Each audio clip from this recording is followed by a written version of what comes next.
আউযু বিল্লাহি মিনাশ শাইতানির রাজীম। বিসমিল্লাহির রহমানির রহিম। ওয়া ইন্না জাহান্নামা লামাউইদুহুম আজমাঈন।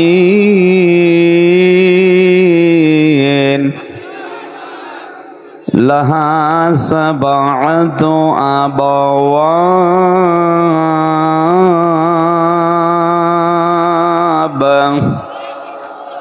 লিকুল্লি বাবিম মিনহুম জুজউম মাকসুম। সাদাকতা ইয়া রাব্বানা।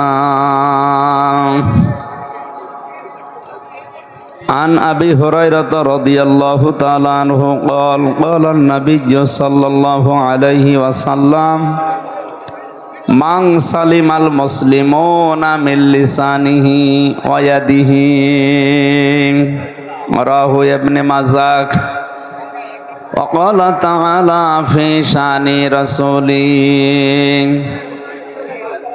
إن الله وملائكته يصلون على النبي يا أيها الذين آمنوا صلوا عليه وسلموا تسليما اللهم صل على محمد وعلى آل محمد كما صليت على إبراهيم وعلى آل إبراهيم إنك حميد مجيد اللهم بارك على محمد وعلى آل محمد كما باركت على إبراهيم وعلى آل إبراهيم إنك حميد مجيد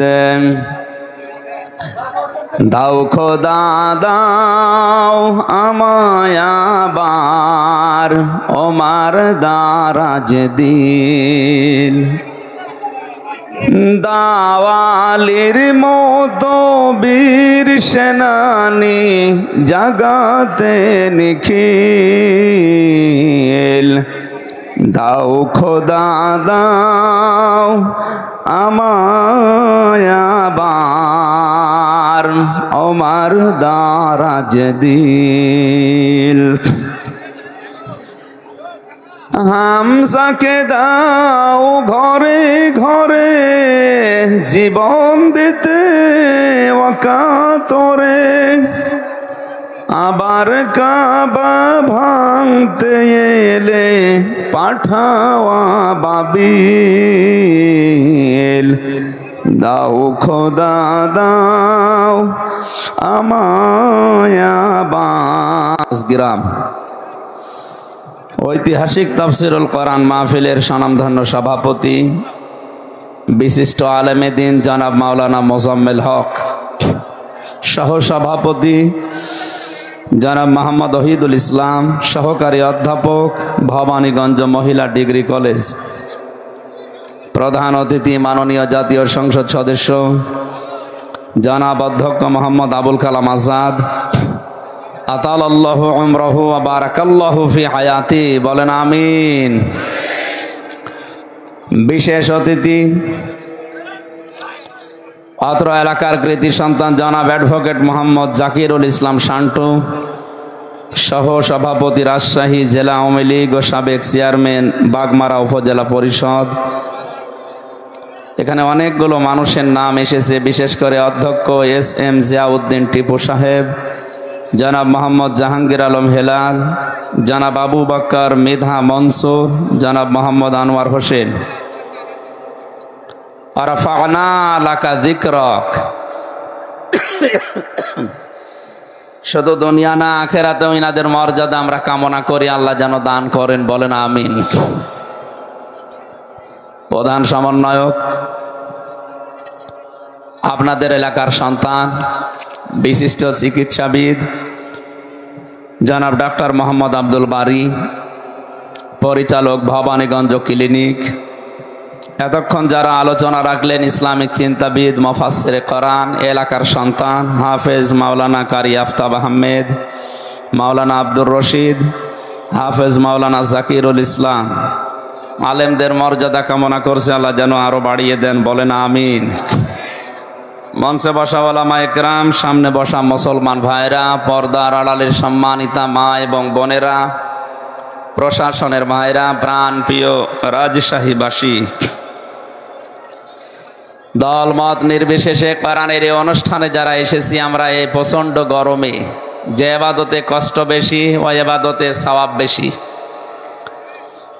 আজকে যে কষ্ট আমাদের হচ্ছে, আমাদের সওয়াব ডবল হবে আজকের এই অনুষ্ঠানে। এই কারণে নবীজি বলেন, কোরআন পড়তে গিয়ে যদি বেঁধে বেঁধে যায়, আউড়িয়ে যায় মুখে, তাহলে তার ডবল সওয়াব হয়। এই অনুষ্ঠানে এসে যেহেতু কষ্ট পাচ্ছেন গরমে, এরপরে মানুষের সংখ্যা অনেক বেশি, সুতরাং আজকে এরকম অনুষ্ঠান ডবল শুনলে যে সওয়াব হতো, এই এক অনুষ্ঠানে আল্লাহ 1-1.5 ঘন্টায় আমাদেরকে ওই সওয়াব যেন দান করেন। যে আল্লাহ কোরআনের জন্য কষ্ট স্বীকার করার মন মানসিকতা এবং ধৈর্য আমাদেরকে দিলেন, বলেন আলহামদুলিল্লাহ। কোরআনে কারিম শোনার কিছু আদব আছে, আমরা সবাই জানি। এটা তো আর কনসার্ট না, গানের অনুষ্ঠান না যে আপনি যা মনে চাচ্ছে তাই করবেন। এটা ইবাদত চলছে। এখন কি চলছে বলেন তো? আর ইবাদত যেভাবে করা লাগে ওইভাবে করেন, নয়তো আবার উল্টা গোনা হয়ে যাবে। আপনার না আসায় হয়তো ভালো ছিল। ফাস্তামিউ লাহু আনসিতু, কোরআনে কারিম যেখানে তেলাওয়াত করা হয়, আরম্ভ করা হয়, চুপ থাকবা এবং শুনবা, দুইটাই ফরজ। দুইটাই কি? এখনো যারা চুপ করেননি, আপনি ফরজ তরক করছেন, গোনা হচ্ছে আপনার। চুপ করেন, কষ্ট হলেও চুপ করেন। এই কথা বলেন কেন? আবার কথা বলে কে গো? কথা বলা যাবে না, দাঁড়িয়ে থাক। মানুষ বড়া বসবে কোথায়? ওখানে দাঁড়িয়ে থাক। আর এই যে জায়গাগুলো ফাঁকা রেখেছেন কেন কারণ? এখানে কিছু বিছিয়ে দিলে তো বসতে পারে। কথা বলা যাবে না। যাই হোক, যা হয়ে গেছে কথা বলা যাবে না। আমরা এবাদতে যেহেতু প্রবেশ করেই ফেলেছি, যেভাবে এবাদত করেন আপনি, নামাজ পড়েন এবাদত মনে করে, ওইভাবে 1 ঘন্টা পরিমাণে চুপ করে থাকেন, দিলের কান লাগিয়ে শুনবেন। আল্লাহ পাক বলেন, ইন্না ফি যালিকা লাযিকরা লিমান কানা লাহু কলবুন আও আলকাস সামআ ওয়া হুয়া শাহীদ। সূরা কফের ভেতরে আছে এই তেলাওয়াত, এই কোরআন, এই জিকির যদি শুনতে চাও, 1 নম্বরে উপস্থিত হয়ে শোনো।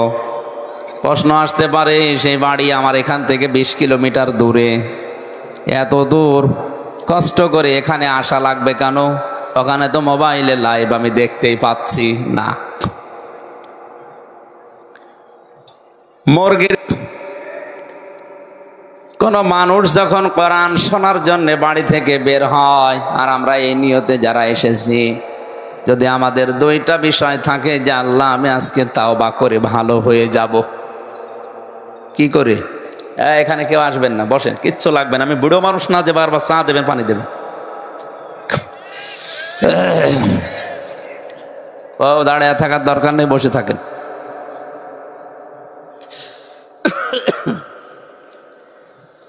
আসলে ভেতরে 3 বছর থাকার কারণে শরীরের কন্ডিশন খারাপ হয়ে গেছে, তাছাড়া তো আমার এমনিতে কোনো অসুবিধা ছিল না।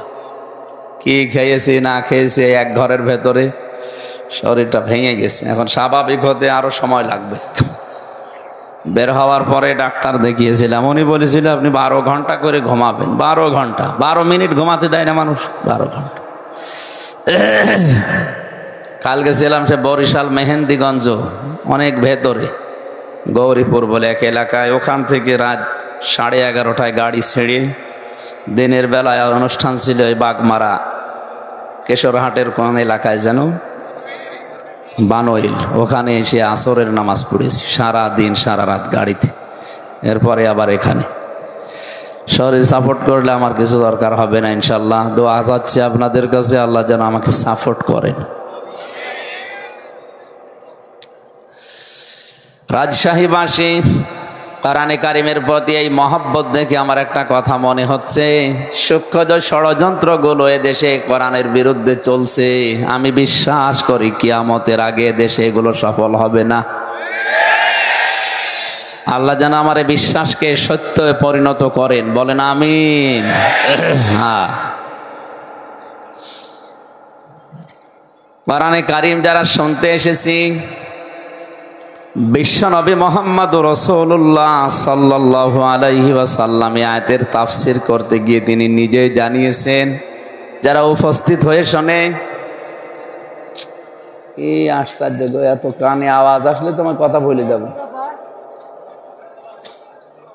এমনি দাঁড়িয়ে থাকেন, যদি বসতে না জায়গা পান দাঁড়িয়ে জায়গাগুলো বিছিয়ে দিচ্ছে, বসে পড়ে। তো আগে থেকে এগুলো ঠিক করতে পারেননি, প্রায় 10টা পার হয়ে গেছে, এখন ঠিক করছেন। তাড়াতাড়ি করেন, তাড়াতাড়ি করেন, কথা বলবেন না, এমনি বসে পড়েন। সুবহানাল্লাহ আলহামদুলিল্লাহ লা ইলাহা ইল্লাল্লাহ সুবহানাল্লাহ আলহামদুলিল্লাহ লা ইলাহা ইল্লাল্লাহ সুবহানাল্লাহ। এই বসতে এত দেরি লাগে আপনাদের? বসেন, তাড়াতাড়ি বসে পড়েন। সুবহানাল্লাহ আলহামদুলিল্লাহ লা ইলাহা ইল্লাল্লাহ লা ইলাহা ইল্লাল্লাহ মুহাম্মাদুর রাসূলুল্লাহ। রাজশাহীবাসী, আল্লাহ পাক বলেন, মানুষ যখন বাড়ি থেকে এই নিয়তে বের হয়েছে যে আল্লাহ আজকে আমি মাঝগ্রাম কোরআনের অনুষ্ঠানে যে তাওবা করে ভালো হয়ে যাব, কি আশ্চর্য না!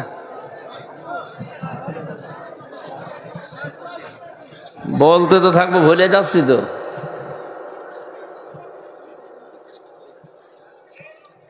এইভাবে করলে হবে না, আমি মোনাজাত করে দিই। কথা বলা যাবে না, বারবার বলছি না, কথা বলা যাবে না।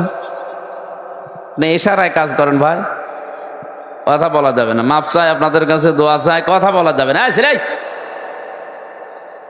যেখানে দাঁড়িয়ে থাকে থাক, কথা বলবেন না, চুপ করেন।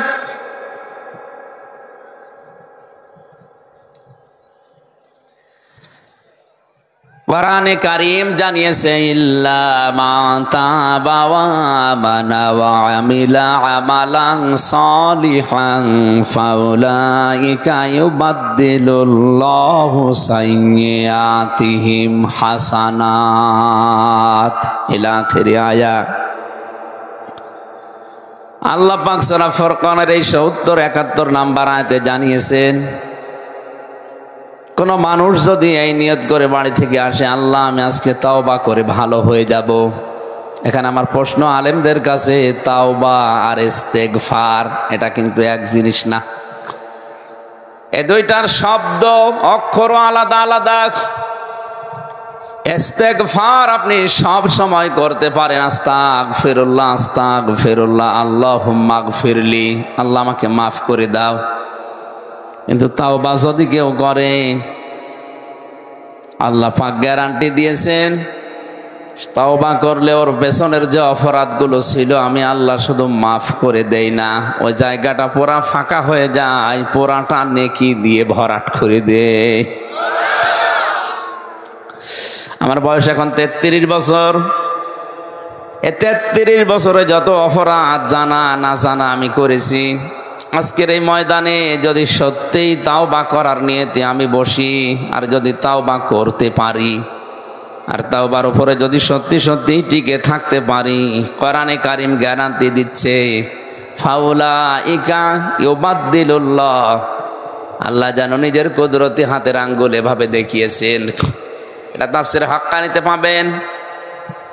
আল্লাহ পাক যেন নিজের কুদরতি হাতে ভাবে আঙ্গুল দিয়ে ইশারা দিয়ে দেখাচ্ছেন রাজশাহী বাগমারার এই মাছ গ্রামে এই ময়দানের মানুষগুলো কি, এই মানুষগুলো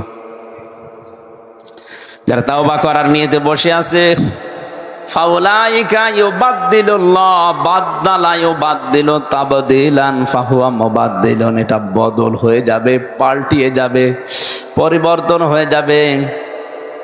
সাজ্জিয়াতিহিম হাসানাত, দুইটাই বহুবচন, যত গোনা ছিল পুরা উল্টিয়ে ওইটাই নেকি দিয়ে পাল্টিয়ে দেব আমি আল্লাহ।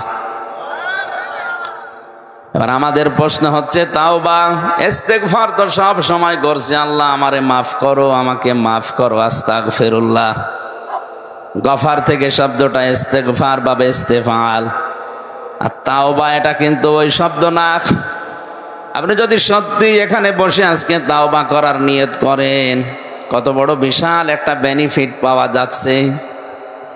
জাকিরুল ইসলাম শান্টু সাহেব 50 বছর বয়স মনে করেন, 50 বছরের দুনিয়ায় যত অপরাধ করেছে, যে ধরনের অপরাধ হোক সব আজকে কোরআনের ইজ্জতে তাওবার খাতিরে আল্লাহ মাফ করে জায়গাটা নেকি দিয়ে ভরাট করে দেবে। এটা কি এমনি এমনি দেওয়ার কথা? তাওবাটা কি জিনিস? তাহলে আমাদের দেশে বিভিন্ন দরবারে গেলে মানুষকে তাওবা পড়ায় পীর সাহেবরা, যে আস্তাগফিরুল্লাহ রাব্বি মিন কুল্লি যামবি ওয়া আতুবু ইলাইহি, হয়ে গেল না। এটা তাওবার একটা বাক্য। কোরআনে কারীম জানিয়েছে কোন মানুষ যদি সত্যি তাওবা করে তাহলে তাকে 2টা শর্ত মানা লাগবে, আর একটা সময় মেনটেন করা লাগবে।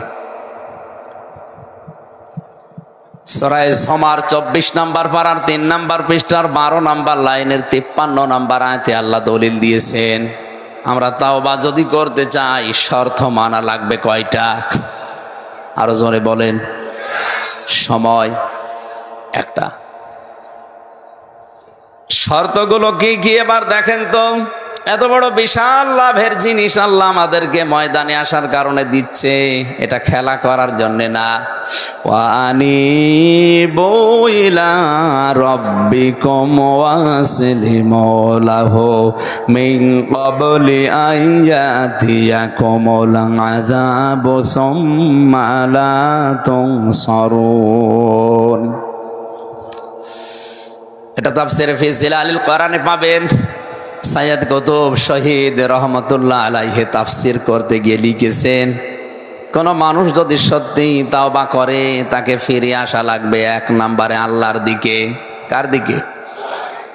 এই শব্দটা শুনতে যত সহজ মনে হচ্ছে, প্র্যাকটিক্যাল লাইফে শব্দটা মিলানো অত সহজ না।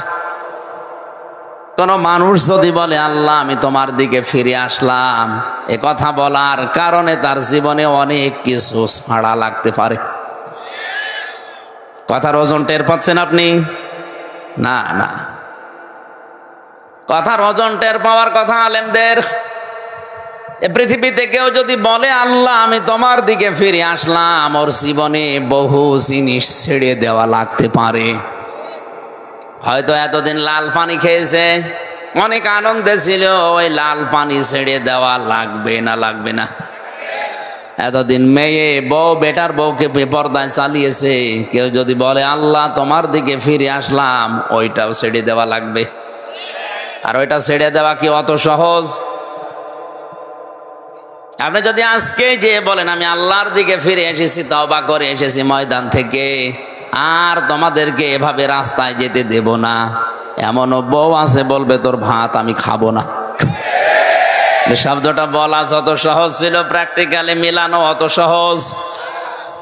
সূরা বুরুজের তাফসীরে পড়েছিলাম, ওই যে জালিম বাদশার নাম আমরা শুনেছি, তাকে ইউনূস, এই লোকটা জীবন্ত মানুষদেরকে অগ্নিকুণ্ডের ভেতরে যখন ফেলছিলেন, একটা ছোট মাসুম বাচ্চাকে প্রথমে যখন ফেলে দিয়েছে, তার মা কান্নাকাটি করছিল।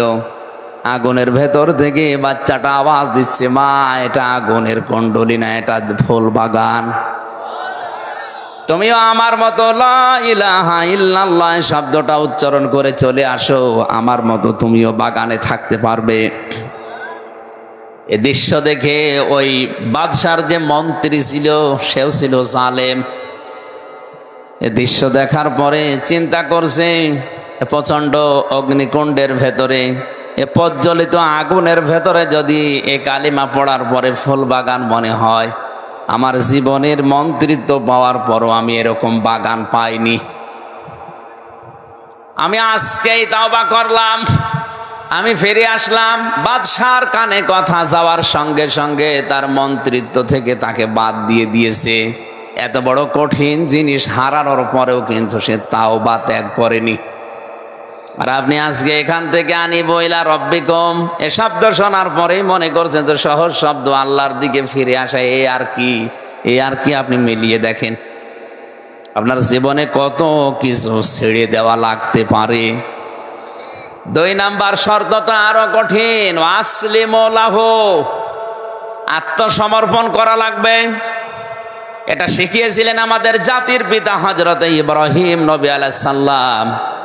আত্মসমর্পণ আল্লাহর বিধানের সামনে কি করে করা লাগে তার জীবনে 50টা পরীক্ষা দিয়ে তিনি আমাদেরকে দেখিয়েছেন। وَإِذِ ابْتَلَى إِبْرَاهِيمَ رَبُّهُ بِكَلِمَاتٍ فَأَتَمَّهُنَّ قَالَ إِنِّي جَاعِلُكَ لِلنَّاسِ إِمَامًا قَالَ وَمِنْ ذُرِّيَّتِي قَالَ لَا يَنَالُ عَهْدِي الظَّالِمِينَ। সূরা বাকারার 124 নম্বর আয়াতে আল্লাহ বলেন, আমি ইব্রাহিমকে পদে পদে পরীক্ষা নিয়েছি জীবনে। এখানে আয়াতে আমার আল্লাহ 50টা পরীক্ষার নাম দিয়েছেন।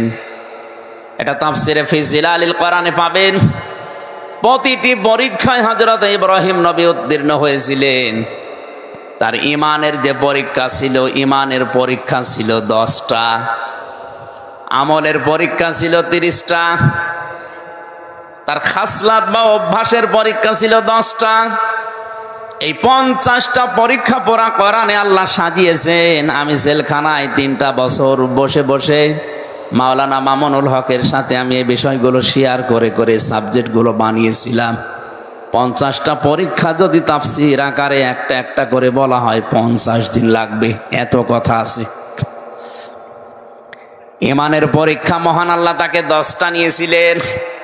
আমার তো বিষয়ে কথা নাই, জন্য আমি শুধু টাচ দেই। আমলের পরীক্ষা নিয়েছিলেন তার জীবনে 30টা। সূরা আহজাবের 34, 35, 35 নাম্বার আয়াতে আল্লাহ বিষয়গুলো তুলে ধরেছেন। সূরা তাওবার 111 নাম্বার, 12 নাম্বার আয়াতে এগুলো আল্লাহ তুলে ধরেছেন। সূরা মুমিনুনের 1 থেকে 12 নাম্বার আয়াত পর্যন্ত আল্লাহ বিষয়গুলো তুলে ধরেছেন। 30টা পরীক্ষায় তিনি 30টাই পাশ করেছিলেন। তার শরীরের ভেতরে স্বভাব সংক্রান্ত কিছু বিষয় আল্লাহ পরীক্ষা নিয়েছিলেন 10টা পরীক্ষায় তিনি উত্তীর্ণ। এই 50টা পরীক্ষায় পাশ করার পরে আল্লাহ তাকে ঘোষণা দিয়ে জানিয়েছেন, তোমাকে আমি মানব জাতির জন্য নেতা ইমাম বানিয়ে দিলাম। হযরত ইব্রাহিম সঙ্গে সঙ্গে বলেছিলেন, আল্লাহ নেতৃত্ব দেওয়ার এই গুণাবলী এটা কি শুধু আমিই পেয়েছি, নাকি আমার সন্তান আদি দুনিয়ায় যারা আসবে তারাও এটা পাবে যে তারাও নেতৃত্ব দিতে পারবে? ভালো করে শুনবেন। আমার সন্তান আদি যারা আছে তারা কি নেতৃত্ব দিতে পারবে মানব জাতিকে? আল্লাহ পাক সঙ্গে সঙ্গে জবাব দিয়েছিলেন,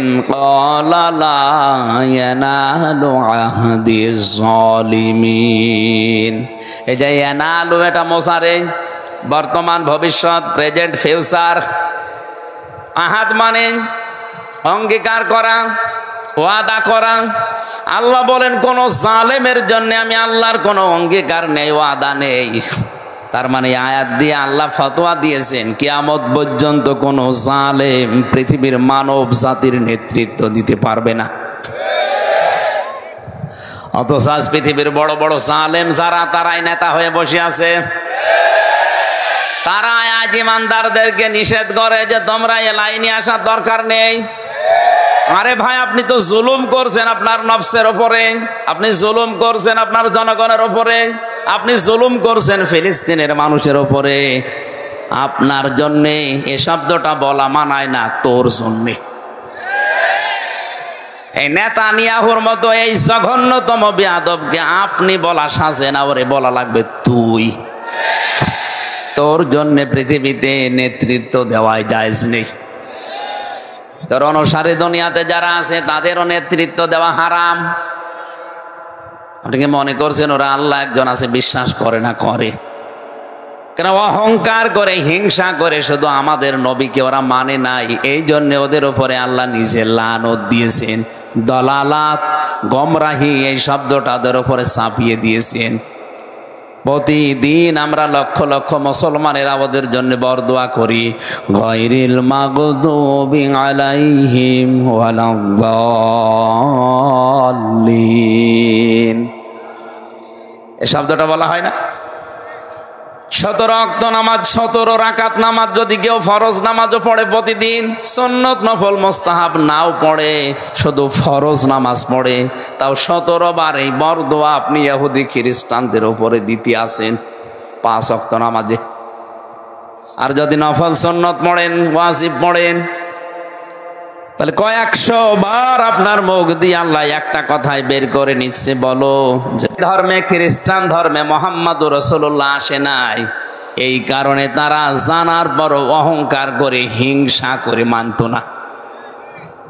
যে সত্যকে সত্য জানার পরে যদি কেউ হিংসা করে, অহংকার করে না মানে, যে হিংসা করে, অহংকার করে মানে না, এগুলো এক প্রকার ইহুদি খ্রিস্টানদের মতো। রাজশাহী বিভাগে নেই।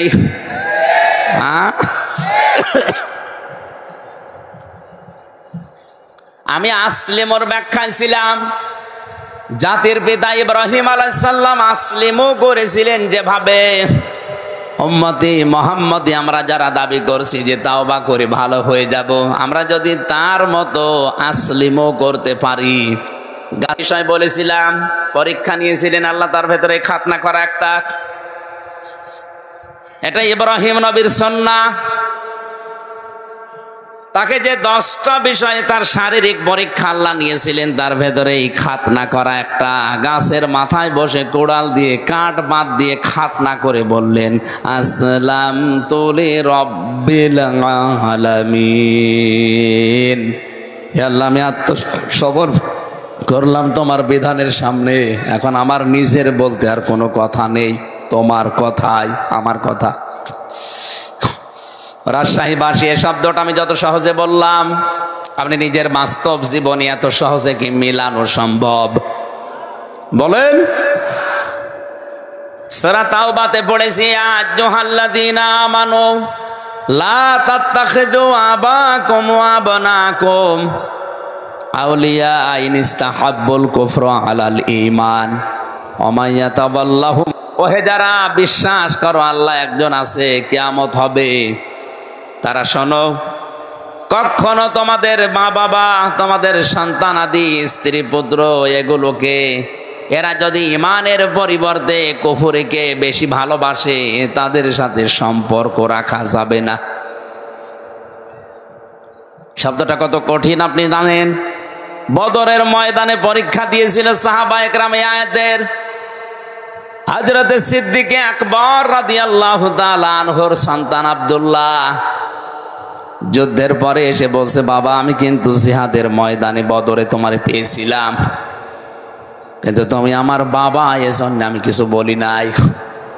হযরত আবু বকর সিদ্দিক ওই সময় বলেছিলেন, সন্তান তুমি আমার যুদ্ধের ময়দানে পাবার পরও সুযোগ পেয়েও কিছু বলো নাই, বাবা মনে করি।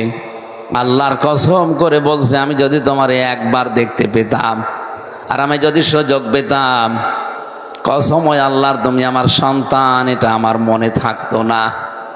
কারণ আমি কোরআনে কারিমের আয়াত পড়েছি, ইনস্তাহাব্বুল কুফরা আলাল ঈমান। যে সন্তানাদি, যে স্ত্রী, যে ভাই ভগ্গর, যে মা বাবা, এরা যদি আল্লাহ রাসূলের পরিবর্তে, ইমানের পরিবর্তে কুফরিকে বেশি ভালোবাসে, তাদের সাথে সম্পর্ক রাখা যাবে না। তারা এই আয়াতটা বাস্তব জীবনে মিলিয়েছিল। আমরা আজ অনেকে মিলাতে পারি না। কোরআনে কারিমের আয়াতগুলো বিশেষ করে মধ্যপ্রাচ্যে যারা আছে মুসলমানেরা, আর আমরা এই বাংলাদেশ, ভারত, পাকিস্তানে যারা আছি, তারা কিন্তু কোরআনের আয়াত একই আছে, বাস্তব প্রেক্ষাপট মিলাতে গিয়ে আমরা আলাদা করে ফেলি। আমি রিমান্ডে থাকা তো মানুষ না করে ওরে বড় একটা জায়গায় তুলে না দিয়ে আপনি কি করেছেন, ছেলেকে হোটেলের বয় বানিয়েছেন, একটা কথা হলো। উনি ওনার ভাষা দিয়ে বুঝিয়েছে, ভাই আপনি কোন দেশের মানুষ আমি জানি না, তবে অনেকদিন আপনি আমার হোটেলে খাবার খান, এই জন্য আপনাকে বলছি, এটা আমার নিজের ছেলে হতে পারে। ওম ফাহাদারুহুম ইলা আখিরি আয়াত। ওই হিন্দু অফিসার আমাকে বলছিল, হুজুর এ দোকানের মালিক আমাকে কোরআনে কারিমের সূরা তাগাবনের এই 14 নাম্বার 15 নাম্বার আয়াত আমাকে শোনালো। আমারও কোরআনের অনেক আয়াত মুখস্থ আছে, আমি বাংলা সহ মুখস্থ করেছি। আমাকে মনে বোঝাতে চেয়েছে যে আল্লাহ পাক জানিয়েছেন, ইমানদারেরা তোমাদের স্ত্রী সন্তান কখনো কখনো তোমাদের শত্রু হয়ে দেখা দেবে, সুতরাং তাদের থেকে সতর্ক থাকবা। আমার এই সন্তানটাকে আমি যা মনে করি, আপনাকেও আমি একই জিনিস মনে করি, কারণ আল মুসলিম আখুল মুসলিম, মুসলমান মুসলমানের ভাই। আপনি জাতিতে কি আপনাকে তো আমি চিনি না, তো মুসলমান মনে করি বলছি। আমার এই নিজের আপন সন্তানকে আমি যা মনে করি, পৃথিবীর 175 কোটি মুসলমানকে আমি তাই মনে করি না। এখানে বোঝার চেষ্টা করেন তো কথাটা কি বোঝাতে চাইলেন তিনি। যে আমার দায়িত্ব ছিল নবীর হাদিস অনুযায়ী আমার এই সন্তানের একটা সুন্দর নাম রাখা, আমি ওর নাম রেখে দিয়েছি আব্দুর রহমান। 2 নাম্বারে ওকে আমি দ্বীনের শিক্ষা দেওয়া, এটা আমার দায়িত্ব ছিল। দ্বীনের শিক্ষা মানে হাফেজ মাওলানা শায়েখ বানানো লাগবে না, ইসলাম মানতে যতটুকু প্রয়োজন অতটুকু শিক্ষা দেওয়া ফরজ আমি শিখিয়েছি। অন্তত ইসলামের যে মৌলিক জিনিস এগুলো মানতে পারে। 3 নাম্বারে ওকে একটা সৎ পাত্রী দেখে পাত্রস্থ করা আমার দায়িত্ব ছিল, আমি একটা সৎ পাত্রী দেখে ওকে বিয়ে দিয়েছি। 4 নাম্বারে ওকে একটা হালাল কর্মজীবন তৈরি করে দেওয়া আমার দায়িত্ব ছিল, আমি দিয়েছি আমার সামর্থ্য অনুযায়ী। আমার দোকানেও কর্মচারী হয়ে কাজ করে, মনে করেন 20,000 টাকা বেতন পায়, এটা দিয়ে ওর সংসার হালাল ভাবে ভালোভাবে ওর স্ত্রী নিয়ে চলছে, কোনো অসুবিধা নেই। আমি তো আর ওর জন্যে 5 লাখ 10 লাখ 20 লাখ টাকা খরচ করে হারাম কোনো কাজে সুপারিশ করে একটা চেয়ারে বসিয়ে দিতে পারি না।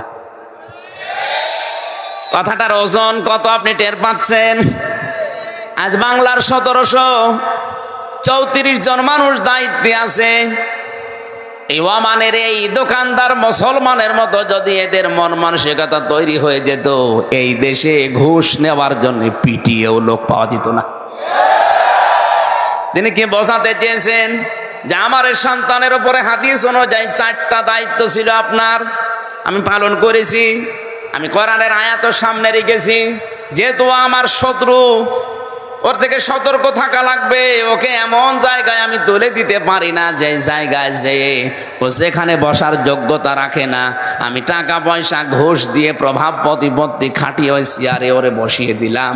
ওইটার কারণে ওই চেয়ারে বসে ও আরো হাজারো অন্যায় করবে। আপনি বলেন তো, এই নিয়মটা বাংলাদেশে এখন কেউ মানছে না। এই জন্য ওনাদের কোরআনে কারিমের আয়াতগুলো মানা আর আমাদের দেশের মানুষের কোরআনের আয়াত মানা একই আয়াত, কিন্তু মেনে নেওয়ার সিস্টেমটা এক না। আজ আমরা এই মন মানসিকতা নিয়ে যদি তৈরি হতে পারতাম যে ঈমান এবং আল্লাহর পরিবর্তে যারা কুফরিকে, শিরককে, বেদাতকে বেশি ভালো মনে করে, ও আমার সন্তান হলো আমার শত্রু, ও আমার স্ত্রী হলো আমার শত্রু, ওর থেকে আমার সতর্ক থাকা লাগবে। হ্যাঁ, ওর প্রতি আমার যে দায়িত্বগুলো আছে জায়েজ পর্যায়ে আমি জীবন থাকতে পালন করে যাব। ওকে আমার দ্বীনের শিক্ষা দেওয়ার দরকার ছিল, আমি শিক্ষা দিয়ে দিয়েছি। আজকে দুপুর বেলা যেখানে মাহফিল ছিল আমি বলেছিলাম, এদেশে বাংলাদেশে একজনের 4টা ছেলে, সব হায়ার এডুকেটেড, সব উচ্চ শিক্ষিত, আর 2টা মেয়ে। 6 ভাই বোন মিলে বাবার সম্পদগুলো নিজেদের নামে লিখে দিয়ে এই 95 বছর বয়সী এই বৃদ্ধকে পাঠিয়ে দিয়েছে রাস্তায়। যা অনেকে শোনার পরে একটু আফসোস করলো, দেখলাম বলছেন নাউজুবিল্লাহ। কেন আপনি নাউজুবিল্লাহ পড়বেন? এ দোষ কি শুধুমাত্র ওই 6 ছেলে মেয়ের? ওই মুরব্বীর দোষ নেই? ওর যে 4টা দায়িত্ব ছিল একটাও পালন করে নাই। ছেলে মেয়েদের নাম রাখার ক্ষেত্রেও ও এমন এমন নাম রেখেছে, নামের ভেতরে প্রভাব আছে। নাম রেখে দেয় ডেঞ্জার। ডেঞ্জার মানে কি? অত বড় হয় ভয়ঙ্করই হবে।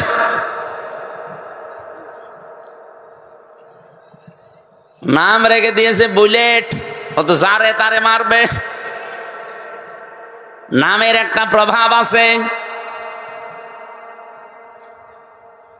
তা আমি একটা সুন্দর নাম, আমার দায়িত্ব ছিল বাবা হিসাবে, মা হিসাবে আমি রেখে দিয়েছি। ওকে দিনের শিক্ষা দেওয়ার দরকার, আমি দিয়েছি। ওই বাবাটাকে এমনি আজ 95 বছর বয়সে রাস্তায় ছেড়ে দেয়নি। ও তো কিছুদিন পরে রাস্তায় মরে যাবে, কুকুরে শ্রীগালে ডেনে পড়ে থাকবে, টেনে টেনে খাবে। আমার তো ঘটনা দেখার পরে ফেসবুকে এতই মনে হচ্ছে যে বাংলাদেশে আজ অনেকের কপালে এটা অপেক্ষা করছে। এ লোকটা তার 6টা ছেলে মেয়েকে অনার্স মাস্টার্স করিয়েছে, কিন্তু বাবা কি, আল্লাহর পরে বাবার স্থান এটা এই সন্তানেরা জানে না। এমন শিক্ষা ব্যবস্থায় শিক্ষিত করেছে, যদি ওরে আপনি প্রথমে 3 বছর কোরআন শেখাতেন এই 6টা ছেলে মেয়েকে, দুনিয়া একদিকে চলে গেলে ওই 95 বছর বয়সী বৃদ্ধ বাবাকে রাস্তায় ছেড়ে দিত না।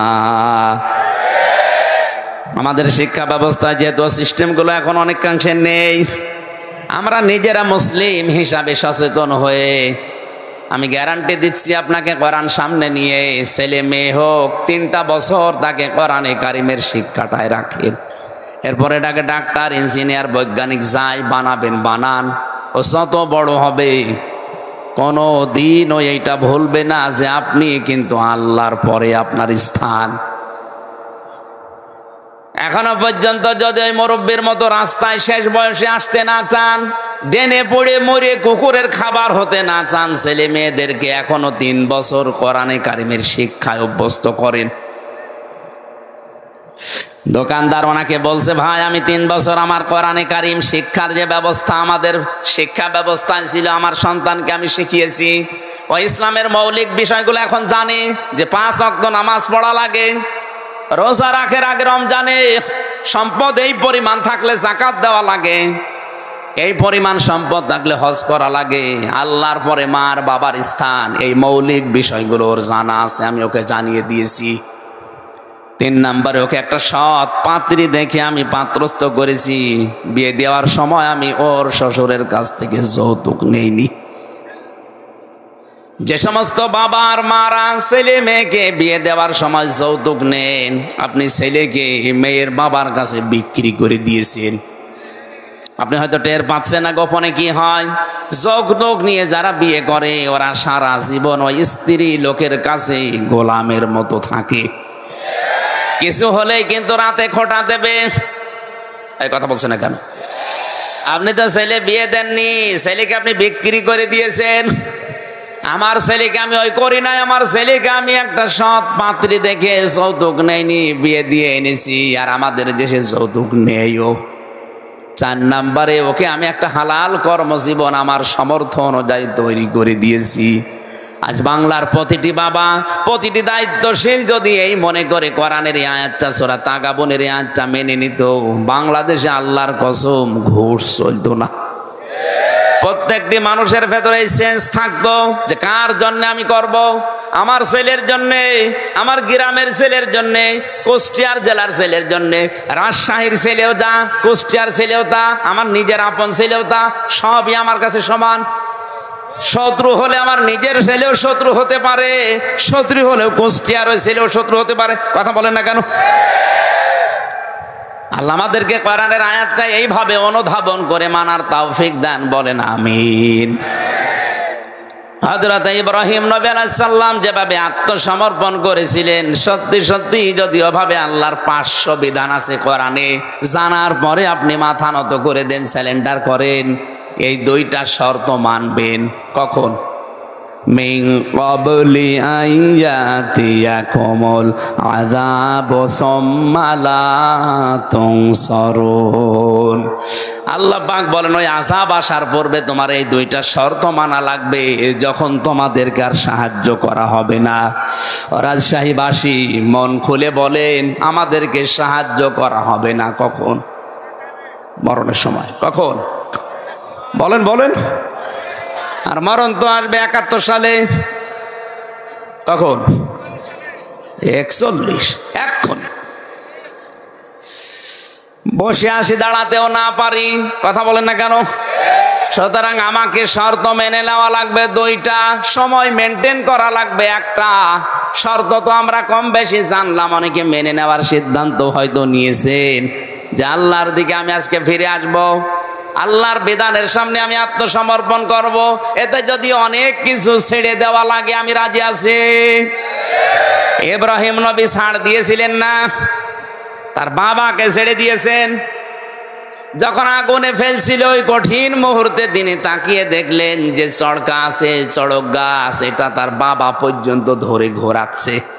তিনি কেঁদে ফেললেন, ডাক দিয়ে বলে রব্বুল আলামিন, দুনিয়ায় বিপদে পড়লে মানুষ বাবা আসে সাহায্য করার জন্যে, আর আমি আজকে দেখতে পেলেন আমার বাবা নিজে আমাকে আগুনে ফেলার জন্যে নিজে চড়ক গাছ ধরে ঘোরাচ্ছে। আমার বিশ্বাস হয়ে গেছে আসমান জমিনে তুমি ছাড়া আর কেউ নেই, মাবুদ তুমি আমাকে বাঁচাও। ফেরেশতা এসেছিল, তিনি নেননি। আল্লাহ পাক তার এই ঈমানটা দেখার পরে আগুন পর্যন্ত ফুল বাগান বানিয়ে দিয়েছেন। সালামান শব্দ দিয়ে পুরা আগুনের বাগান, আগুনের কুণ্ডলকে আল্লাহ সালামান দিয়ে বেহেশতের বাগান বানিয়ে দিয়েছেন। আমার রাজশাহীবাসী, আমি আবার বলছি, এই শর্ত দুইটা যদি সত্যি আজকের এই ময়দানে এসে আমরা মেনে নেওয়ার সিদ্ধান্ত নিতে পারি, আর সময়টা যদি মেনটেন করতে পারি যে না 41, 71 না, এখনই মরণ এসে যেতে পারে, সুতরাং আমি এখনই পরিবর্তন হয়ে গেলাম। আল্লাহর ঘোষণা মিথ্যা হবে না। বাড়ি যাওয়ার আগে আপনাকে মনে হবে যে আপনার মা কেবল প্রসাব করেছে, আপনি বেগুনা ব্যক্তির মতো হয়ে যাবেন। এই নিয়তেই তো আমরা এসেছি নাকি? বলেন। আল্লাহ পাক আমাদেরকে সূরা ফুরকানের এই 71 নম্বর আয়াত আমাদের জীবনে যেন কার্যকর করে দেন, বলেন আমিন। দরুদ আর সালাম পড়ে আজকের তেলাওয়াতকৃত আয়াত, গুরুত্বপূর্ণ দুইটা আয়াত পড়েছি সূরা হিজর থেকে, 43, 44 নম্বর আয়াত। আমার যতটুকু কোরআনের উপরে আয়াত আছে, আমি যতটুকু তাফসিরে আয়াতের উপরে দেখেছি, আমার তো মনে হচ্ছে এই যে গরমে 1-1.5 ঘন্টা না, কিয়ামত পর্যন্ত আয়াতের কথা বললেও কথা শেষ হবে না। এত কথা আল্লাহ লুকিয়ে রেখেছেন, শুধু টান দিয়ে বের করা লাগবে। আজকে আমরা চেষ্টা চালাবো তাফসির আকারে আবিষ্কার করার, ইনশাআল্লাহ। জবান খুলে কোরআন শোনার জন্য পড়েন। আউযু বিল্লাহি মিনাশ শাইতানির রাজিম। বিসমিল্লাহির রহমানির রহিম। ওয়া ইন্না জাহান্নামা লামাউইদুহুম আজমাইন।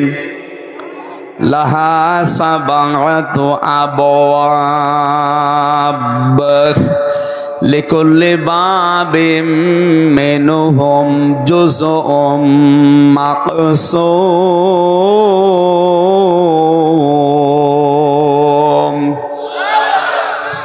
সাদাকাল্লাহুল আযীম। সূরা হিজর। কোন সূরা? হিজর মানে পাহাড়ের পাথর। কিসের পাথর? পাহাড়ের পাথর নামে আল্লাহ সূরাটা নাযিল করলেন। 99টা আয়াত দিয়েছেন। এ সূরার সর্বশেষ আয়াত হচ্ছে আল্লাহ পাক বলেন, ইবাদত করতে থাকবা ওই সময় পর্যন্ত যতক্ষণ তোমার কাছে মরণ না আসে। তার মানে ইবাদত এটা শুধু 2-1 দিন 5 দিনের ব্যাপার না, মানুষের জীবনে ইবাদত চলবে ওই সময় পর্যন্ত যতক্ষণ পর্যন্ত মরণ না আসে। এখন ইবাদতটা কি? আমরা অনেকে এখানে ধারণা করে রেখে দিয়েছি। এই সূরার সর্বশেষ আয়াত কি? ওয়াবুদ, তোমরা ইবাদত করো, রব্বাকা, তোমার রবের, হাত্তা, যতক্ষণ, ইয়াতিয়াকাল ইয়াকিন, তোমার কাছে মরণ না আসে।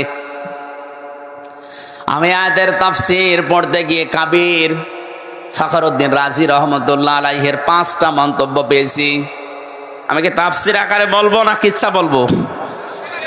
তাফসীরুল কোরআন মাহফিল আপনি লিখে দিয়েছেন, এই জন্য আমি ওইদিকে যাচ্ছি। যেহেতু ধারণাটা পাল্টাতে হবে এবাদতের, মানুষ মনেই করে এবাদত মানে মসজিদে যতক্ষণ নামাজ পড়ি ওইটা এবাদত, রমজান আসলে যতক্ষণ 11-12 ঘন্টা রোজা রাখি ওইটা এবাদত, হজ করতে গিয়ে যে 4-5 দিন সময় লাগে ওইটা এবাদত, যাকাত শুধু বছরে একবার যে কয় মিনিট দিয়েছি ওইটা এবাদত। কে বলেছে আপনাকে? আল্লাহ পাক বলেন মরণ যতদিন না আসে ততদিন পর্যন্ত ইবাদত করবা তোমার রবের। তার মানে শব্দ থেকে বোঝা যায় ইবাদত শুধু মসজিদের এই 5 মিনিট 7 মিনিট 10 মিনিট না, রমজানের 11-12 ঘন্টা না, অবশ্যই ইবাদত করা লাগবে আজরাইল আসার আগ পর্যন্ত। এই হিসাবে আমি যে খাবার খাই এটাও ইবাদত। কথা বলেন না কেন? কেউ যদি সকালবেলা উঠে নাস্তা করার সময় বলে বিসমিল্লাহির রহমানির রহিম, এই শব্দ বলার পরে মুখে খাবার দেয়, 8 মিনিট 10 মিনিট 15 মিনিট 20 মিনিট ধরে যদি রুটি খায়, খাবার খায়, পুরা খাবারটাই হয়ে যাবে ইবাদত। খাবার খাওয়ার পরে টয়লেটের প্রয়োজন দেখা দেয়, টয়লেটে প্রবেশ করার সময় যদি কেউ বাম পা দিয়ে প্রবেশ করে বলে আল্লাহুম্মা ইন্নী আউযু বিকা মিনাল খুবুসি ওয়াল খাবাইস, হে আল্লাহ আমি যত দুষ্ট জিন আছে, সে নারী জিন হোক পুরুষ জিন হোক, তাদের থেকে তোমার কাছে আশ্রয় চাই। এই শব্দটা বলার পরে যখন মানুষ টয়লেটে বসে তখন শয়তানের চোখের উপরে পর্দা পড়ে যায়। এখানে কত হাজার হাজার মুসলমান আছে এই শব্দটা বলে টয়লেটে বসবে, এইটাও বলে না, ও জানেও না।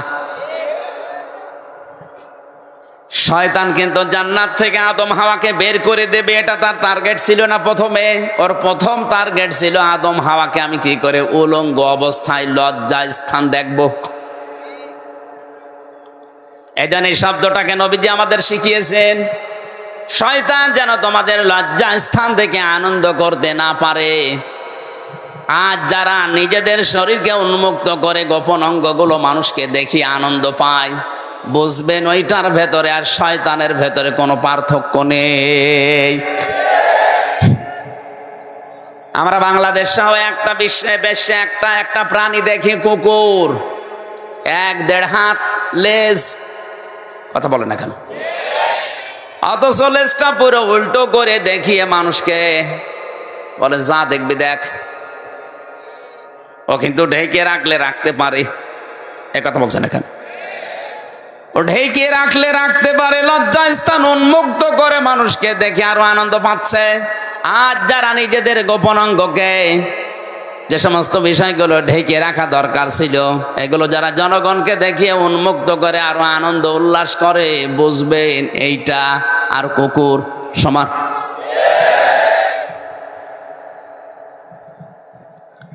শয়তান সবচাইতে বেশি খুশি হয় যৌনতা ছড়াতে পারলে। যখন দেখে মানুষ উলঙ্গ অর্ধ উলঙ্গ হয়ে রাস্তাঘাটে আসে, শয়তান তখন তাকে জাল হিসাবে ব্যবহার করে। তাহলে যে সমস্ত মহিলারা বেপরদায় রাস্তায় আসে, বুঝবেন ওটা মহিলা না, ওইটা শয়তানের জাল। এর আশ্বাহী নেই।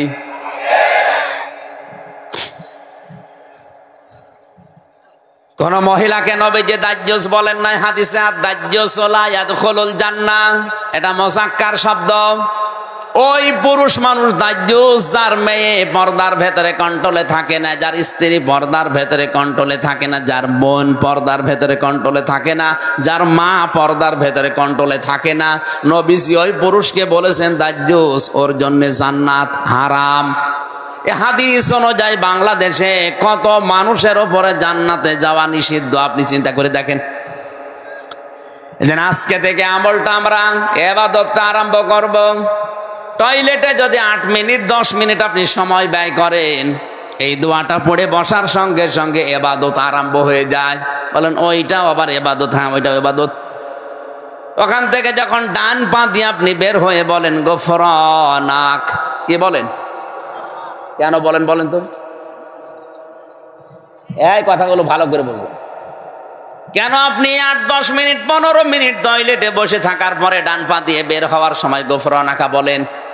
আল্লাহকে বলতে চান, মাবুদ আমি এই 10 মিনিট পর্যন্ত তোমার জিকিরের, তোমার তাওবার, তোমার ক্ষমার বাইরে ছিলাম, আমি পড়তে পারি নাই। এই জন্য বের হওয়ার পরে আমি তোমার কাছে বলছি গফরানাকা, আমাকে আগে মাফ করে দাও।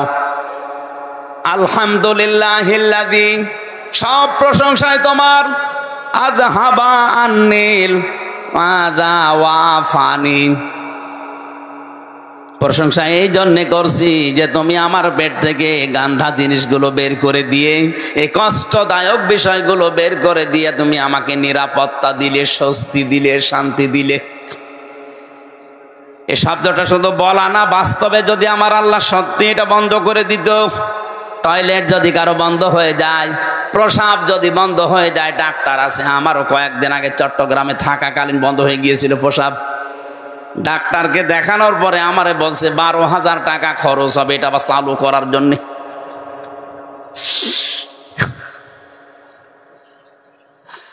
আল্লাহ পাক যদি আপনার বন্ধ করে দিত, শরীরের কত জার্ম গুলো আল্লাহ পায়খানা প্রসাবের মাধ্যমে দিনে আল্লাহ বের করে দিচ্ছে। এই জন্য তো আপনি শুকরিয়া আদায় করলেন। এই যে যতক্ষণ থাকলেন পুরো 8-10 মিনিট আপনার ইবাদত হিসাবে গণ্য হয়ে গেছে। বলেন সুবহানাল্লাহ। এবার আমার আসল কথা, এই খেয়াল করেন, এই যে 7-8 মিনিট আমি যাই বললাম টয়লেট নিয়ে যাওয়া আসা, এই ইবাদতটা নিয়ে অনেকেই কিন্তু আনন্দে আছে যে না অসুবিধা নেই, এ তো ভালো কথাই বলছে। আরে ভাই, 8-10 মিনিট টয়লেটে থাকা যদি ইবাদত হয়, বিশ্বনবী যে 10 বছর কোরআন দিয়ে রাষ্ট্র চালালেন, এটা ইবাদত না? এটা শুনলে আপনার গায়ে জ্বালা করে। তাহলে আমি কি খালি টয়লেটের ওয়াজ করব?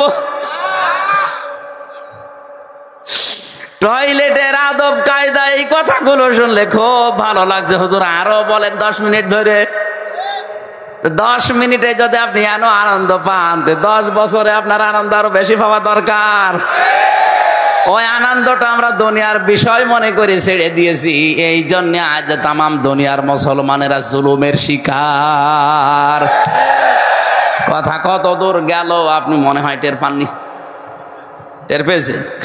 সুতরাং ইবাদত শুধু টয়লেট না, ইবাদত শুধু প্রসাব পায়খানা না, ইবাদত এই পৃথিবীকে কোরআন দিয়ে চালানো ইবাদত।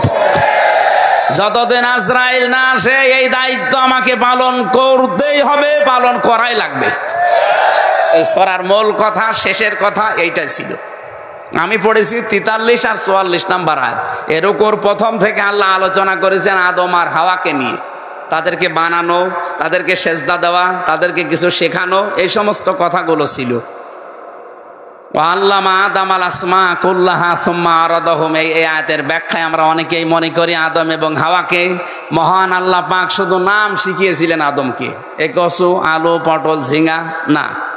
ওনাকে যত গুরুত্বপূর্ণ বিষয় দুনিয়াতে আছে, সব ন্যায় এবং অন্যায়ের মৌলিক বিষয়গুলো একটা ক্লাসে আল্লাহ তাকে শিখিয়েছিলেন। আসমা এসএম-এর বহু বছর। এর ভেতরে তাফসিরের ভেতরে আমি পেয়েছি পৃথিবীতে যত ন্যায় এবং অন্যায় এর মৌলিক বিষয়, যত বিবেক কাজ করে, সব ওই ক্লাসে আল্লাহ আদমকে শিখিয়েছিলেন। কারণ ক্লাস নিয়েছে সরাসরি কে? আর ছাত্রকে আদম নবী। জায়গা কোনটা? আপনি কি একটু চিন্তা করতে পারেন? যিনি ক্লাস নিচ্ছেন তিনি সরাসরি আল্লাহ, যিনি ক্লাস করছেন তিনি সাধারণ মানুষ না, তিনি নবী। যে জায়গায় ক্লাস হচ্ছে এটা রাজশাহী ভার্সিটি না, কোন জায়গা? এত বড় একটা গুরুত্বপূর্ণ ক্লাসে আলু, পটল, ঝিঙ্গা এইটা শেখাবে আপনার মনে হয়? ওগুলো তো এমনি শেখানো যায়। উনি শিখিয়েছিলেন এইটা মানব জীবনে ন্যায় কি অন্যায় কি এইগুলো আল্লাহ ওই ক্লাসে শিখিয়েছিলেন। এই জন্য বাবার পক্ষ থেকে আমরা ওইটা অটোমেটিক পেয়ে গেছি। ন্যায় কোনটা অন্যায় কোনটা এটা আমরা এমনিতেই জন্মগতভাবে বুঝি, কারণ ওই বাবার পক্ষ থেকে পেয়েছি। এই কথাগুলো প্রথম দিক থেকে রুকুর প্রথমে ছিল। আল্লাহ রাব্বুল আলামিন শেষ পর্যন্ত আদম আলাইহিস সালামকে জানিয়ে দিলেন, হে আদম, তোমাকে আমি পাঠিয়ে দিলাম তোমার স্ত্রী এবং ওই শয়তানকে সাথে পাঠালাম আমার হেদায়াত, আমার পথ নির্দেশিকা। যদি মেনে আসতে পারো, যেখান থেকে পাঠিয়ে দিলাম আবার এই জায়গায় ফিরিয়ে নিয়ে আসবো। আর যদি মেনে নিয়ে আসতে না পারো, ওয়া ইন্না জাহান্নামা লামাউইদুহুম আজমাইন, যারা মানবে না তাদেরকে ওই শয়তানের সাথে একত্রিত অবস্থায় জাহান্নামে পাঠাবো। কোন জায়গায়? বলেন বলেন। এবার আলোচনা শুরু করছে আয়াত থেকে। আল্লাহ রাব্বুল আলামিন যে হেদায়েত বাণী পাঠিয়েছেন যুগে যুগে, তার সর্বশেষ হেদায়েতের নাম হচ্ছে কোরআনে কারীম। হুদাল লিন্নাস, হাদা বায়ানুল লিন্নাস। এই কোরআনে কারীম থাকার পরেও যারা আল্লাহর বিধানগুলো মেনে চলতে পারে না, ব্যর্থ হয়, ওই মানুষগুলোকে আল্লাহ শয়তানের সাথে জাহান্নামে একত্রিত করবেন। এখানে আজমাইন বহু বচন দিয়েছেন। যে জাহান্নামে আল্লাহ প্রবেশ করাবেন, ওই জাহান্নামের বর্ণনা এবার দিচ্ছেন। লাহা সাবাতু আবওয়াব, এই হার মারজা ওই জাহান্নামের দিকে, কারণ আয়াত শুরু হয়েছে জাহান্নাম দিয়ে। আল্লাহ বলেন এই জাহান্নামের দরজা 7টা। জাহান্নামের দরজা কয়টা? সারা জীবন আমরা এখানে অনেকেই পড়েছি জাহান্নাম 7টা, জান্নাত 8টা। কোন জায়গায় পেয়েছেন আপনি? এই যে জাকিরুল ভাই, কোনদিন পেয়েছেন যে জাহান্নাম 7টা, জান্নাত 8টা পেয়েছেন? কোন জায়গায় পড়িয়েছেন? শুনেছেন শুধু? কোরআনে কারিমে সূরা হিজরের 44 নম্বর আয়াতে আল্লাহ দলিল দিচ্ছেন জাহান্নাম একটা, তার দরজা 7টা, জান্নাত একটা, দরজা 100টার উপরে। আমরা হয়তো 8টা বেশি জানি তাই বলি, আমরা 7টা বেশি জানি তাই বলি এগুলো, কিন্তু জাহান্নামের স্তরও অনেকগুলো আছে। এই আয়াতের ভেতর আল্লাহ 7টার বর্ণনা দিচ্ছেন। লাহা সাবাতু, সাবাতু মানে কি? 7। বাবের বহু বচন আবওয়াব, জাহান্নামের দরজা 7টা। লিকুল্লি বাবিম মিনহুম জুজউম মাকসুম, দুনিয়াতে যে যে ধরনের অপরাধ করবে আল্লাহ তাকে ওই দরজা দিয়ে প্রবেশ করিয়ে শাস্তি দেবে। প্রত্যেকের জন্য আলাদা আলাদা দরজা আছে। এখানে প্রাইমারি স্কুল না কি যেন দেখলাম, তাহলে 1 থেকে 5 পর্যন্ত এই প্রাইমারিতে পড়ায়। এর আলাদা আলাদা ক্লাসরুম আছে না? কথা বলেন। যে যেই শ্রেণীতে পড়বে ওই দরজা দিয়ে সে প্রবেশ করবে। ক্লাস 1-এ পড়ে, 5-এ যে ক্লাস করতে পারবে? তো 5-এ উঠতে হলো এখনো 5 বছর পড়া লাগবে। এখানে স্কুল কয়টা আছে বলেন তো? বলেন বলেন। ক্লাসরুম। আল্লাহ পাক বলেন জাহান্নামও একটা, এর দরজা 7টা। লিকুল্লি বাবিম মিনহুম জুজউম মাকসুম, দুনিয়াতে যে যে ধরনের অপরাধ করছেন তাকে আল্লাহ ওই দরজা দিয়ে প্রবেশ করিয়ে ওই রকম শাস্তি দেবে। এখন কোন দরজা দিয়ে প্রবেশ করলে কিরকম শাস্তি হয়, এটা আজকে কোরআনে কারিম থেকে জেনে যদি দেখি আমি এই দরজায় যাওয়ার উপক্রম হয়ে গেছে, আমি এই দরজা দিয়ে প্রবেশ করার উপযুক্ত, তাহলে এখনো তো তওবা করার সময় আছে। ওই কাজগুলো ছেড়ে দিয়ে জান্নাতের যে 100টা দরজা আছে, স্তর আছে, যে কোনো এক দরজায় দিয়ে একটু দাঁড়াই। এক কথা বলে না কেন? এবার আসেন তো একটা একটা করে আমরা দরজাগুলো দেখি। যত কঠিন দরজা আমি কোরআনে পেয়েছি, সব চাইতে বড় কঠিন দরজার নাম হচ্ছে হুতামা। নাম কি? আর জোরে বলেন। এটা তো মারাত্মক দরজা। এ দরজা দিয়ে প্রবেশ করার পরে যে ঘরের ভেতরে জাহান্নামের ভেতরে আগুন আছে, এটা সাধারণ না, নারুল্লাহিল মুকাদা। আল্লাহ পাক বলেন এই দরজা দিয়ে যাদেরকে প্রবেশ করাবো, এই দরজার ভেতরে যে আগুন আছে ঘরে, এই জাহান্নামের আগুনটা আমি নিজে জ্বালিয়েছি। আল্লাতী তাত্তালিউ আলাল আফিদা, এই আগুনের বৈশিষ্ট্য হচ্ছে গুণাগুণ হচ্ছে দুনিয়ার আগুন কোন জায়গায় লাগলো ওই জায়গা পুড়ে যায়, আর জাহান্নামে হুতামার এ দরজা দিয়ে প্রবেশ করে যে আগুন পাবেন, ওইটা যেখানেই লাগবে আগে কলিজা পুড়ে যাবে। রাজশাহীবাসী কথাটা কত মারাত্মক কথা। শরীরে রাখলে শরীর পুড়বে না, আগে কলিজা পুড়বে। এখন এই মারাত্মক ভয়ঙ্কর জাহান্নামের এই দরজা দিয়ে প্রবেশ করবে কারা? মানুষ হত্যা করেছে যারা, জেনা করেছে যারা, না একেবারে ছোট ছোট অপরাধের কথা আল্লাহ দিয়েছে, যেটাকে আমরা গোনায় মনে করি না। এখন দেখেন তো আমাদের ভেতরে এটা আছে কিনা। আমি কথা কি বোঝাতে পারছি? এক কথা বুঝতেছেন? প্রথম নম্বর দরজার নাম হোতামা। এখানে যাবে কারা? ওয়াইলুল কুল্লি হুমাযাতিল লুমাযা, যারা সামনে পেছনে মানুষের নিন্দা করে, বদনাম করে। এখন বলেন বাংলাদেশে এই দোষে দোষী মানুষ নেই? সামনে পেছনে মানুষের যারা বদনাম করে বেড়ায়, মানুষের নামে আন্দাজে দোষ দেয়, যে খারাপ ধারণা করে একজনের প্রতি, এটা যে কত বড় ভয়ঙ্কর অপরাধ। এই অপরাধটা বাংলাদেশে যদি না থাকতো, আমার তো মনে হয় হাজারো মানুষ জুলুম থেকে বেঁচে যেত। আমার জীবনে যে 3টা বছর কেটে গেল জেলখানায়, আমারও তো ধারণার উপরেই, কিচ্ছু জানি না ও বিষয়ে, আন্দাজে বলছে তুমি এটা করতে পারো, তোমার কথা শুনে এরকম করেছে, এই ধারণা করে আমারে আপনি খাটালেন, অথচ আমি কিছুই জানি না ও বিষয়ে।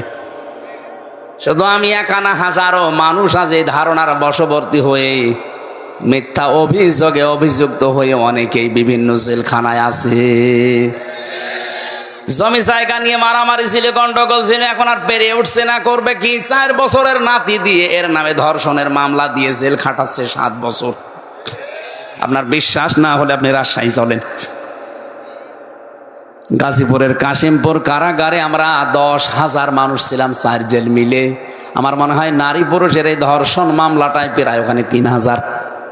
সব এরকম, কিচ্ছু জানে না। হয়তো মারামারি হয়েছিল 10 বছর আগে, ওরে ঘায়েল করবে কি দিয়ে? কিছুই পায় না। যখন 3 বছরের ছোট নাতি দিয়ে ওর নামে ধর্ষণের মামলা চালিয়ে 7 বছর জেলে দিয়েছে। মানুষের প্রতি একটা ধারণা করা কত খারাপ, মারাত্মক। তাফসিরের ভেতর থেকে এবার শোনাচ্ছি শিক্ষার জন্য।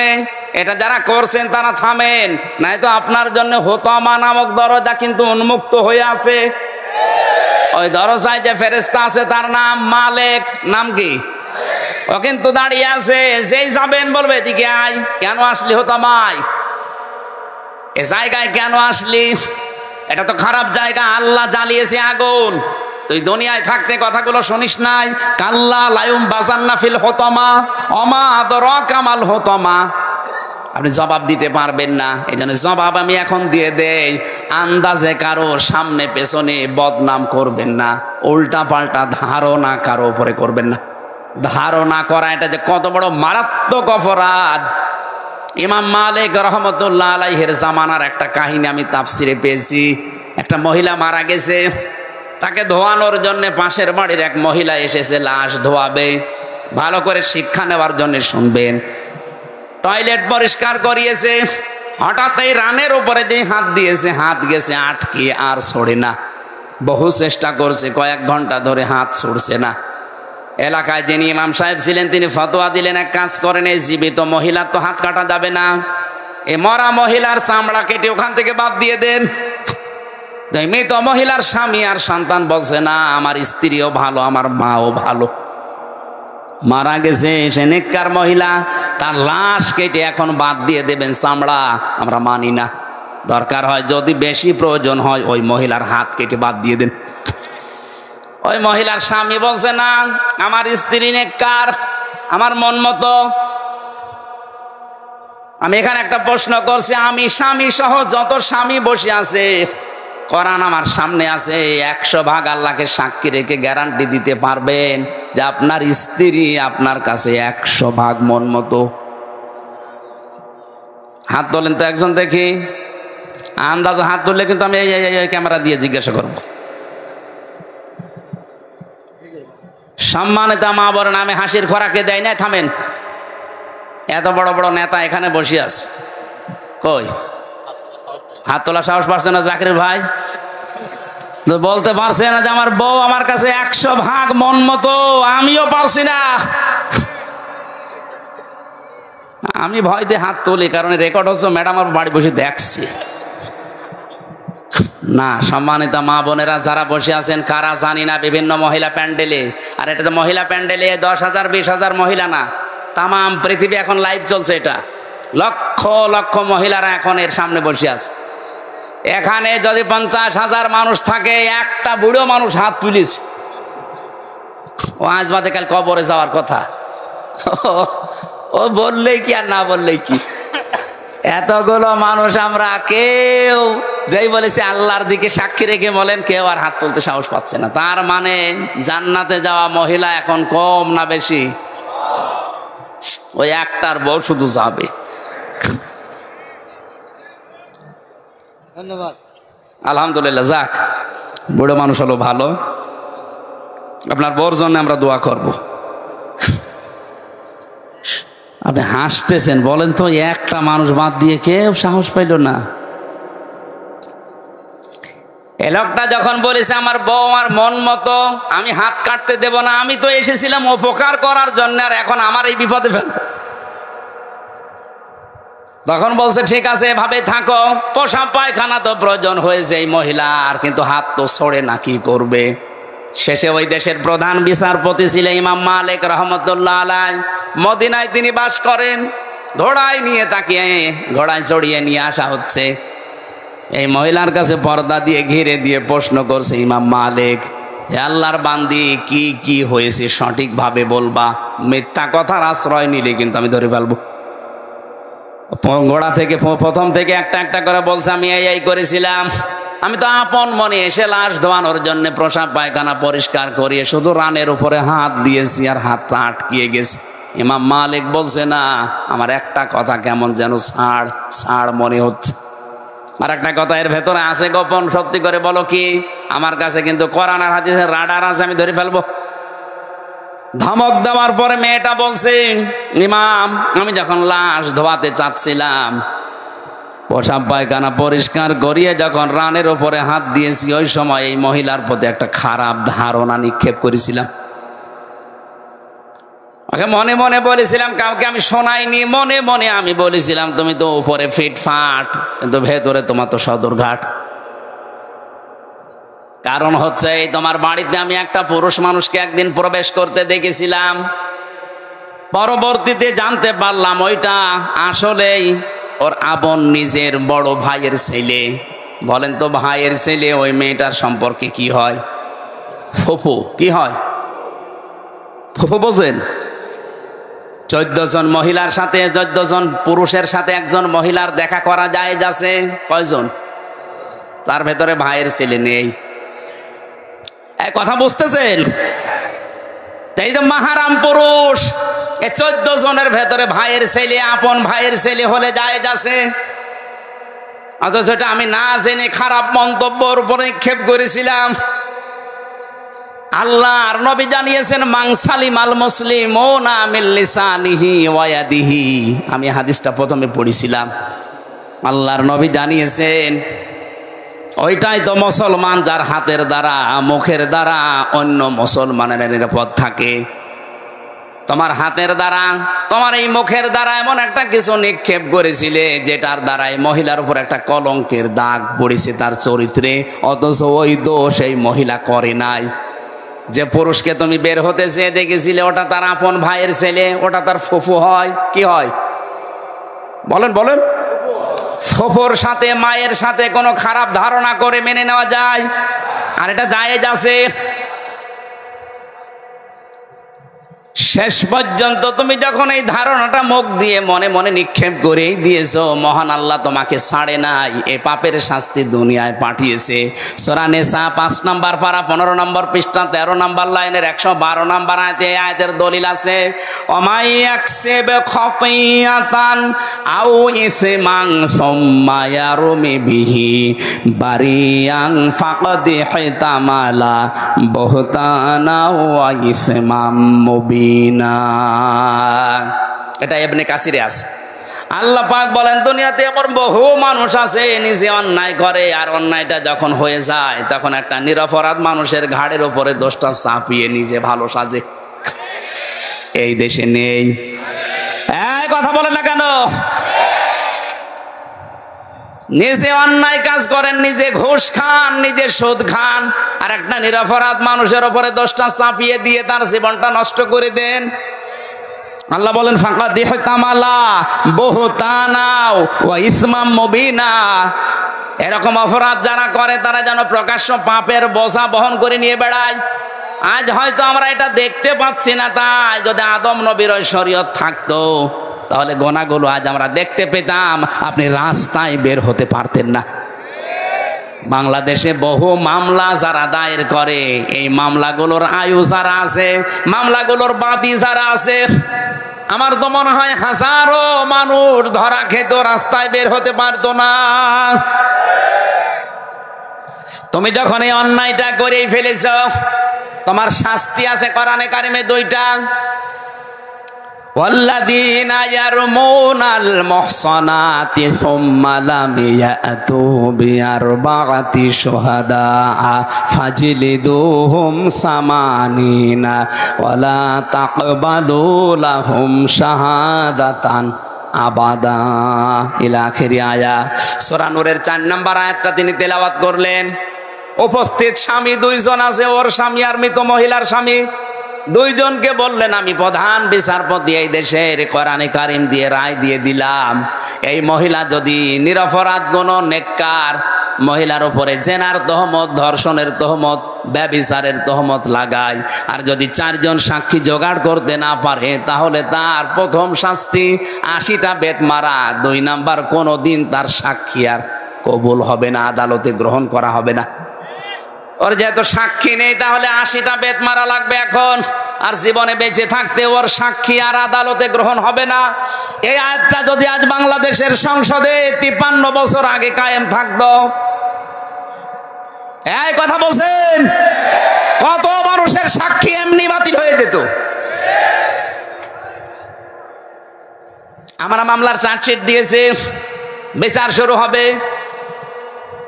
বলেন তো এই মামলায় কিছুই আমি জানি না, আনসার আর কি যেন নাম দিয়েছো, জীবনে ছাতা নাম ওর শুনি নাই। এখন এই মামলায় যারা সাক্ষী দেবে, মামলার আয়ু যিনি আছেন অবশ্যই সাক্ষী তো আস, নাই তো রিপোর্ট দিল কি করি। এই সাক্ষী যারা দেবে, কোরআন আমার সামনে, আল্লাহর কসম, এই মামলায় যারা সাক্ষী দেবে, বলেন একটা কথা সত্য বলতে পারবে না, সব বানিয়ে মিথ্যা কথা বলা লাগবে। যারা কোনো নিরপরাধ মানুষের উপরে কোনো দোষ চাপিয়ে, ওটা যদি সত্যি সত্যি না হয়, প্রমাণ না হয়, তাহলে 2টা শাস্তি কোরআন তাদের দিয়েছে, 80টা বেত মারা লাগবে। 2 নম্বরে, জীবনে আদালতে তার কোনো সাক্ষী মরণ পর্যন্ত কবুল হবে না, গ্রহণ হবে না। জল্লাদকে ডাক দিয়ে বলে শুরু কর। 80টা বেত মারা শুরু হয়ে গেছে, 79টা পার হয়ে গেছে, কিন্তু হাত খোলে না। জল্লাদ ডাক দিয়ে বলে ইমাম, কোরআন দিয়ে তো রায় দিলেন, কিন্তু হাত তো খোলে না। ইমাম মালিক বললেন না, ওয়া তাম্মাত কালিমাতু রাব্বিকা সিদকাও ওয়া আদলা লা মুবাদদিলা লিকালিমাতি। কোরআনে কারিমে আল্লাহ বলেন, আমার কালামে যা কথা আছে সব সত্য কথা, সব ইনসাফপূর্ণ কথা, আর কোনোদিন আমার কালামের কথা পরিবর্তন হবে না। যেহেতু আমি 80টা বেতের কথা জানিয়েছি, সামানি না, 80টা মারতে হবে, 79টা হয়েছে। আমি আল্লাহর কোরআনে 100 ভাগ বিশ্বাস করি, বিচার আমি কোরআন দিয়ে করেছি, এটা সঠিক হয়েছে, তুমি আর একটা মারো। জল্লাদকে যখন বলে আর একটা মারো, সঙ্গে সঙ্গে 80টা শেষ হতে হাত চট করে খুলে যেতে দেরি হয়নি। আমি শুধু সুবহানাল্লাহ নাউজুবিল্লাহ পড়ার জন্য বলি নাই। এখানে শিক্ষা কি? নিরপরাধ কোন মানুষের উপরে যে বিষয় সে জানে না, এরকম একটা তহমত যদি কেউ লাগিয়ে দেয়, ওটা যেন প্রকাশ্য পাপের বোঝা বহন করে নিয়ে বেড়ায়, এটা কিন্তু ওই মহিলাকে দিয়ে আল্লাহ দেখিয়েছেন। আমার মনে হয় এটা যদি আজ বাংলাদেশে আল্লাহ দেখাতো, কত মানুষ এমনিতে ওয়াজের আগে ভালো হয়ে যেত। এই জন্য জাহান্নামে হোতমারে দরজা উন্মুক্ত তাদের জন্য, যারা সামনে পেছনে মানুষের গীবত করে, আন্দাজে দোষ চাপিয়ে দেয়, এর কথা ওর কাছে লাগায়, তালাতালি করে সম্পর্ক নষ্ট করে দেয়। এই এতটুকু অপরাধের কারণে এই ভয়ঙ্কর দরজা দিয়ে আপনি যাবেন, আপনি কোনোদিন কল্পনা করেছেন?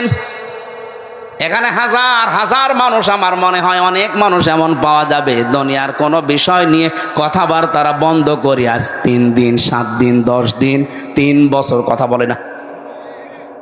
কি অপরাধ করেছে? মুরগিতে ধান খেয়েছে, এই অপরাধ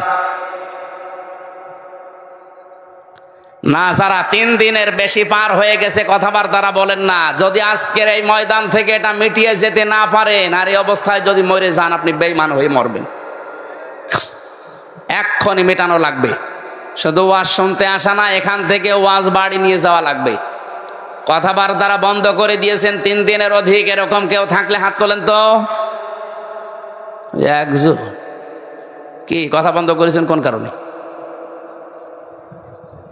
না, আখেরাতের কোন বিষয় আল্লাহর সাথে রিলেটেড, ইসলামের সাথে, ওইটা হলে বাদ আলাদা। দুনিয়ার কোন বিষয়ের সাথে সম্পর্কিত কোন বিষয় নিয়ে যদি কথাবার্তা কেউ বন্ধ করে অবস্থায় মারা যান, আপনি কিন্তু 3 দিন পার হয়ে গেলে যদি মিটিয়ে ফেলতে না পারেন, আল্লাহর কসম আপনি বেঈমান হয়ে মরবেন, ঈমান পাবেন না। আপনার নামাজ, রোজা, দাড়ি, টুপি, পাগড়ি সব মাঠে মারা যাবে। আর এটা বেশিরভাগ হয় এই তালাতালি করার কারণে। সুতরাং এই গোনা থেকে আমরা যেন আজকেই মুক্ত হয়ে যেতে পারি। যারা এগুলো বন্ধ করে আছেন, যদি নিজের থেকে উদ্যোগ নিয়ে কথা আরম্ভ করতে পারেন, আল্লাহর আরশ আপনার উপরে খুশি হয়ে যাবে। এই আমলটা জারি করা যায় না? অন্তত যে 2 জন হাত তুললো এরা তো পারে নাকি?